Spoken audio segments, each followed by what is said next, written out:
संजय जी, बिहार का चुनाव, उसका नतीजा, बिहार में एनडीए की सरकार की वापसी और अब ये ग्रेटर हैदराबाद म्युनिसिपल कॉर्पोरेशन का चुनाव, जहां बीजेपी ने इतनी ताकत झोंकी और कहा कि हमको यहां से दरवाजा खोलना है। यहां अगर ये नतीजे में तब्दील हो जाता रुझान, तो ये जेपी नड्डा के लिए आप कैसे देखते हैं बतौर बीजेपी अध्यक्ष?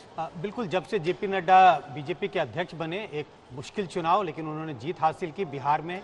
और अगर हैदराबाद में जिस तरह के रुझान आ रहे हैं और ये नतीजों में तब्दील हो जाते हैं, तो ये बड़ी सफलता होगी। क्योंकि अगर आप 2016 के इन चुनावों को देखें, उसमें सिर्फ बीजेपी के पास 4 सीटें थी, टीआरएस के पास 99 सीटें थी और एआईएमआईएम के पास 44 सीटें थी। और ये इन रुझानों को देखें तो बीजेपी तकरीबन 80, 85, 88, तकरीबन 80 से 90 सीटों के बीच बढ़त बनाए हुए हैं।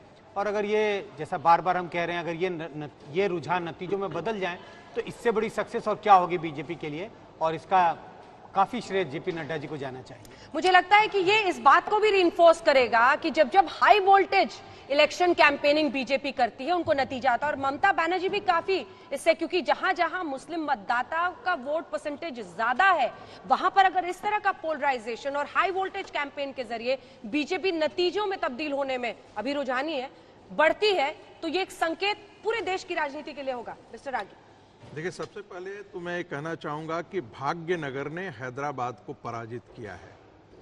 दूसरी बात, बंगाल के चुनाव के लिए ये बहुत इंपॉर्टेंट है।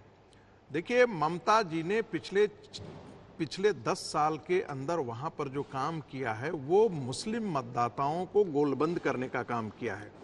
ऐसी स्थिति में जिस प्रकार से हैदराबाद के अंदर चुनाव का जो दिखा रहा है, पैटर्न दिख रहा है, उससे मुझे लगता है कि हिंदुओं में एक भावना आ रही है कि भाई हम जब तक एकजुट नहीं होते हैं, गोलबंद नहीं होते हैं, तब तक जो बाकी पार्टियां हैं वो मुस्लिम तुष्टीकरण के अभियान को जारी रखेंगी।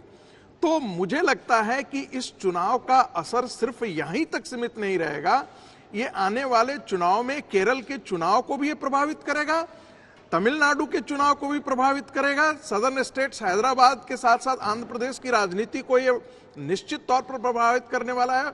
और बंगाल में तो आपको देखिएगा, मेरा मानना है यह एक ऐतिहासिक चुनाव होने वाला है बंगाल में, क्योंकि बंगाल की धरती पे जिस प्रकार से रेडिकलाइजेशन हुआ है पिछले 50 साल के अंतर्गत, जिस प्रकार से 130 ऐसी कॉन्स्टिट्यूएंसी है जहां बांग्लादेशियों के इन्फिल्ट्रेशन को ने पूरी वहां की रिलीजियस डेमोग्राफी बदल दी है और पॉलिटिकल पार्टियां उनको जस्टिफाई कर रही हैं। भाई, यहाँ तो असदुद्दीन ओवैसी सामने खड़े हैं, दाढ़ी है उनकी, टोपी लगाते हैं, बतौर प्रतीक उनको एस्टैब्लिश करने में आपको या बीजेपी को बड़ी दिक्कत नहीं होती।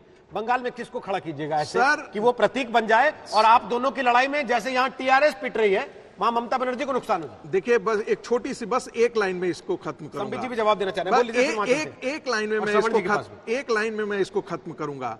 ममता बंगाल की धरती पर, बंकिम और विवेकानंद की धरती पर सरस्वती पूजा के लिए और दुर्गा पूजा की विसर्जन के लिए यदि मुस्लिमों से ये मांगना पड़े, उनकी ओर बाट जो होना पड़े, आस जो होना पड़े, तो आप समझ रहे हैं बंगाल की राजनीति में कितना बड़ा सांस्कृतिक परिवर्तन हुआ है। संबित पात्रा जवाब दीजिए, फिर श्रवण जी के पास आ रहा हूं, बोलिए।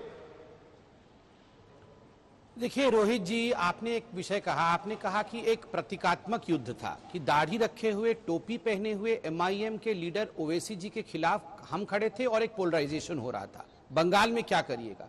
गलत बात है Rohit ji. With all due respect, KCR ji का ना तो दाढ़ी है और ना टोपी है। With all due respect to KCR ji भी, मैंने आगे क्लीन शेवन है, और केटीआर जी अपने आप लड़ाई दिखा के आपने फिल्म के हीरो के रूप में प्रोजेक्ट करते हैं। वो कभी भी दाढ़ी नहीं है, टोपी नहीं है। 99 सीटें केसीआर और केटीआर जी की पार्टी टीआरएस के पास थी। 150 सीट पे केटीआर और केसीआर लड़ रहे थे, ना कि एमआईएम लड़ रही थी। तो हमारी जो डायरेक्ट लड़ाई है, हमारी डायरेक्ट लड़ाई यहां पर टीआरएस के साथ है। और 2023 में जो असेंबली इलेक्शन होंगे, उसमें एमआईएम तो एक माइनर प्लेयर है, मेजर प्लेयर टीआरएस है। टीआरएस को अपदस्थ करके, उसको गादीच्युत करके गद्दी पर सेवक को बैठाना, परिवार को हटाना और सेवक को बैठाना, यह हमारा मुख्य उद्देश्य है। यह उद्देश्य पूरा होगा। नमस्कार, मैं हूं अंजना ओम कश्यप। हमें उम्मीद है ये वीडियो आपको पसंद आया होगा। लेटेस्ट खबरों के लिए यूं ही देखते रहिए आज तक, और इस वीडियो के पसंद आने पर लाइक, शेयर एंड सब्सक्राइब करना ना भूलें।